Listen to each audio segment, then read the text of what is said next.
മത്തായി സുവിശേഷം 26-ാം അധ്യായം 40-41 വാക്യം. പിന്നെ അവൻ ശിഷ്യന്മാരുടെ അടുക്കൽ വന്ന് ഉറങ്ങുന്നത് കണ്ട് പത്രോസിനോട് ചോദിച്ചു, എന്നോട് കൂടെ ഒരു നാഴിക പോലും ഉണർന്നിരിപ്പാൻ നിങ്ങൾക്ക് കഴിഞ്ഞില്ലയോ? പരീക്ഷയിൽ അകപ്പെടാതിരിപ്പാൻ ഉണർന്നിരുന്ന് പ്രാർത്ഥിപ്പിൻ. ആത്മാവ് ഒരുക്കമുള്ളത്, ജഡമോ ബലഹീനമത്രേ. പരീക്ഷയിൽ അകപ്പെടാതിരിപ്പാൻ ഉണർന്നിരുന്ന് പ്രാർത്ഥിപ്പിൻ. ഈ ബുദ്ധി ഉപദേശം കർത്താവ് പത്രോസിനോട് പറഞ്ഞത് എന്തുകൊണ്ട്? ഇതിനൊരു പ്രത്യേക ഉദ്ദേശം ഉണ്ടായിരുന്നിരിക്കണം. ഇവനാണ് കർത്താവിനെ തള്ളിപ്പറയുവാൻ പോകുന്നവൻ. ഈ വലിയ പരീക്ഷയിൽ ഉൾപ്പെടാതിരിപ്പാനായിരുന്നു അവനോട് ഉണർന്നിരുന്ന് പ്രാർത്ഥിപ്പാൻ കർത്താവ് ആവശ്യപ്പെട്ടത്. എന്നാൽ അവൻ ആ 1 മണിക്കൂർ നേരം വ്യർത്ഥമാക്കി ക്രിസ്തുവിനെ തള്ളിപ്പറഞ്ഞു. പത്രോസിനെ കുറിച്ചൊരു കഥയുണ്ട്. പത്രോസ് കൂടെ ഈ 1 മണിക്കൂറിനെ കുറിച്ച് വിചാരിച്ച് ദുഃഖിച്ചു നടന്നു. അത് തന്റെ ശരീരത്തിലുള്ള മുള്ളെന്ന് അവൻ പറഞ്ഞു. അവൻ ആ 1 മണിക്കൂർ ഉണർന്നിരുന്ന് പ്രാർത്ഥിച്ചിരുന്നുവെങ്കിൽ ക്രിസ്തു കുരിശു ചുമപ്പാൻ പ്രാർത്ഥിച്ച് ബലം പ്രാപിച്ചതുപോലെ പരീക്ഷയെ ജയിക്കാൻ ബലം പ്രാപിക്കുമായിരുന്നു. ക്രിസ്തു ആ മണിക്കൂർ പ്രാർത്ഥനയിൽ ചെലവാക്കി. അവന്റെ പ്രാർത്ഥന പിതാവ് കേട്ടു. സ്വർഗത്തിൽ നിന്നൊരു ദൂതൻ വന്ന് അവനെ ബലപ്പെടുത്തി. ആ പ്രാർത്ഥന എന്തായിരുന്നു? തന്നിൽ നിന്ന് എടുക്കണമെന്ന് ആഗ്രഹിച്ച പാത്രം എന്ത്? തന്നിൽ നിന്ന് എടുക്കണമെന്ന് ആഗ്രഹിച്ച പാത്രം ഏത്? വ്യാകുലത്താൽ അവന്റെ വിയർപ്പ് വലിയ രക്തത്തുള്ളികളായി തറയിൽ വീണു. രക്തം മുഴുവൻ വാർന്നു പോയാൽ ജീവൻ പോകും. ക്രിസ്തുവിന്റെ രക്തം എല്ലാം വിയർപ്പായി വാർന്നു പോയിരുന്നെങ്കിൽ അവൻ ഗത്സമനയിൽ സ്വാഭാവിക മരണം പ്രാപിക്കുമായിരുന്നു. അങ്ങനെ സംഭവിച്ചിരുന്നെങ്കിൽ അവന് നമുക്കായി കുരിശിൽ കഷ്ടപ്പെട്ട് മരിക്കാൻ സാധിക്കാതെ വന്നേനെ. ലോകത്തിന് അവൻ മൂലം രക്ഷ കിട്ടുമായിരുന്നില്ല. ഈ സ്വാഭാവിക മരണത്തിൽ നിന്ന് തന്നെ വിടുവിക്കാനാണ് അവൻ പ്രാർത്ഥിച്ചത്. പിതാവ് ഈ പ്രാർത്ഥന കേട്ടു, പാപത്തെ നീക്കി, ബലപ്പെടുത്തി. എബ്രായലേഖനം 5-ാം അധ്യായം 7-ാം വാക്യം വായിക്കുമ്പോൾ നമുക്കത് മനസ്സിലാകും. പത്രോസ് 1 മണിക്കൂർ നേരത്തെ വൃഥാ ചെലവാക്കി പരീക്ഷയിൽ വീണു എന്ന് മാത്രമല്ല, യേശു ക്രിസ്തുവിന്റെ രക്തവിയർപ്പിനെ കുറിച്ച് സംശയിക്കുകയും രക്തം വിയർപ്പാകുമോ, അതുമൂലം മനുഷ്യൻ മരിക്കുമോ എന്ന് സന്ദേഹിക്കുകയും ചെയ്തു.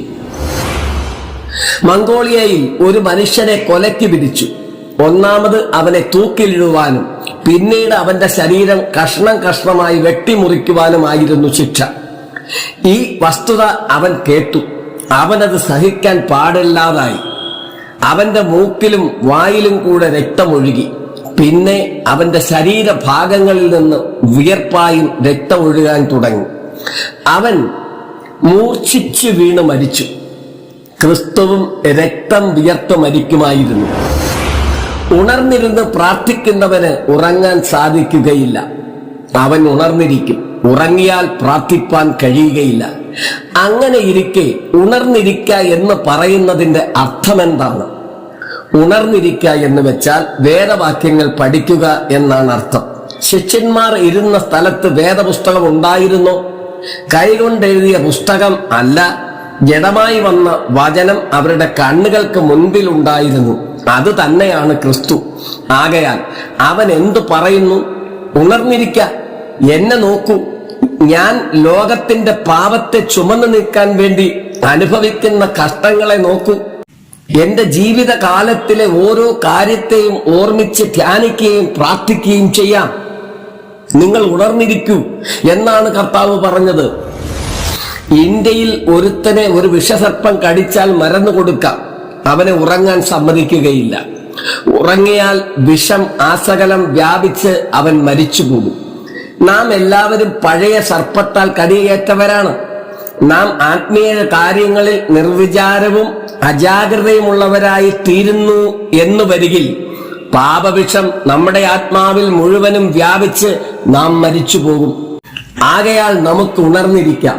പാപം മാത്രമേ നമ്മെ ഉറക്കി കൊല്ലുകയുള്ളൂ എന്നല്ല, പാപമല്ലെന്ന് തോന്നുന്ന ചില വിശേഷ കാര്യങ്ങളും നമ്മളെ കൊല്ലും. ഹിമാലയ പർവ്വതങ്ങളിൽ കൈലാസഗിരിക്ക് അഭിമുഖമായി ഏകദേശം 6 മൈൽ ദൂരത്തിൽ നല്ല പുഷ്പങ്ങൾ കൊണ്ട് നിറഞ്ഞ ഒരു വയലുണ്ട്. അവിടെ കൂടെ പോയപ്പോൾ ആ സുഗന്ധം ശ്വസിച്ച് വളരെ സന്തോഷിച്ചു. അവിടെ ഇരുന്ന് അല്പനേരം ഉറങ്ങി. ഉടനെ ഒരു വഴിപോക്കൻ എന്നെ ഉണർത്തി. ഇവിടെ ഉറങ്ങരുത്, അത് ആപൽക്കരമായ ഒരു സ്ഥലമാണിതെന്ന് പറഞ്ഞു. ഈ പൂക്കളിലുള്ള വിഷമാണോ ഇതിന് കാരണമെന്ന് ചോദിച്ചപ്പോൾ അവൻ, അല്ല, ഈ പൂക്കളുടെ വാസന മനുഷ്യരെ ഉറക്കും. വിശന്നാലും അവന് ആ ഉറക്കത്തിൽ നിന്ന് ഉണരാൻ മനസ്സ് വരികയില്ല. ഇങ്ങനെ ആഹാരം കഴിക്കാതെ ദേഹം ക്ഷീണിച്ച് അവൻ മരിക്കുമെന്ന് ഉത്തരം പറഞ്ഞു. ഇതിൽ നിന്ന് രക്ഷപ്പെടുന്നതിന് അയാൾ എനിക്ക് വേറൊരു ചെടി തന്നു. അത് മണപ്പിച്ചുകൊണ്ട് ഞാൻ നടന്നു. ഉറക്കം വന്നില്ല. പൂവിൽ നിന്നുണ്ടായ ദോഷം ഈ ചെടി തടുത്തു കളഞ്ഞു. ഈ ലോകത്തിൽ നമ്മെ ഇപ്രകാരം കൊല്ലുന്ന പല കാര്യങ്ങളുമുണ്ട്. ഐശ്വര്യം, അന്തസ്, ജ്ഞാനം ഇവ ഇപ്രകാരമുള്ളവയാണ്. ആകയാൽ ധനവാൻ ദൈവരാജ്യത്തിൽ കടക്കുന്നത് വളരെ പ്രയാസമെന്ന് രക്ഷകൻ പറയുന്നു. ഇവ മനുഷ്യരെ നിർവചാരികളാക്കുന്നു. നമ്മുടെ ജീവിതത്തിൽ ചില അടിസ്ഥാന സൗകര്യങ്ങൾ ഉണ്ടാകുന്നത് നല്ലതായിരിക്കാം. എന്നാൽ നാം അതിൽ തന്നെ ആശ്രയിച്ച് മുന്നോട്ട് പോകരുത്. അവന്റെ ആത്മവിശപ്പിനെയും ദാഹത്തെയും കുറിച്ച് അജാഗ്രതയുള്ളവനാക്കി തീർക്കുന്നു. ജ്ഞാനപോഷണമില്ലാതെ അവന്റെ ആത്മാവ് ബലരഹിതമായി തീർന്ന് അവൻ മരിക്കുന്നു.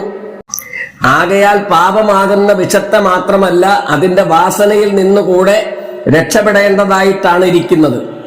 അതിനുള്ള ഏകമാർഗം പ്രാർത്ഥനയാകുന്ന ചെടിയെ ശ്വസിച്ചുകൊണ്ട് മുൻപോട്ട് പോകുന്നതാണ്. അപ്പോൾ നമുക്ക് കേടുതട്ടുകയില്ല. അതുകൊണ്ടാണ് കർത്താവ് ഉണർന്നിരുന്ന് പ്രാർത്ഥിക്കാൻ പറഞ്ഞിട്ടുള്ളത്.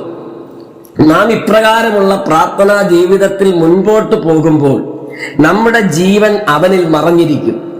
ഈ ലോകത്തിൽ നാം ആയിരിക്കുമ്പോൾ തന്നെ അവനോടൊപ്പം ഉന്നത സ്ഥലങ്ങളിലായിരിക്കും. എഫേസ്യർക്ക് എഴുതിയ ലേഖനം 2-ാം അധ്യായം 7-ാം വാക്യത്തിൽ നമുക്കത് മനസ്സിലാകുന്നുണ്ട്. നാം മുകളിൽ ഇരിക്കുമ്പോൾ സാത്താനിൽ നിന്ന് നമുക്ക് ഉപദ്രവം ഉണ്ടാകുകയില്ല. എന്തെന്നാൽ സാത്താൻ മിന്നൽ പോലെ വീണുപോയെന്ന് ലൂക്കോസ് സുവിശേഷം 10-ാം അധ്യായം 18-ാം വാക്യത്തിൽ നമ്മുടെ അരുമനാഥനായ കർത്താവ് പറഞ്ഞു. അവൻ താഴെയും നാം ഉയരത്തിലുമാണ് ഇരിക്കുന്നത് എന്നുള്ള സത്യം നാം മറന്നു പോകരുത്.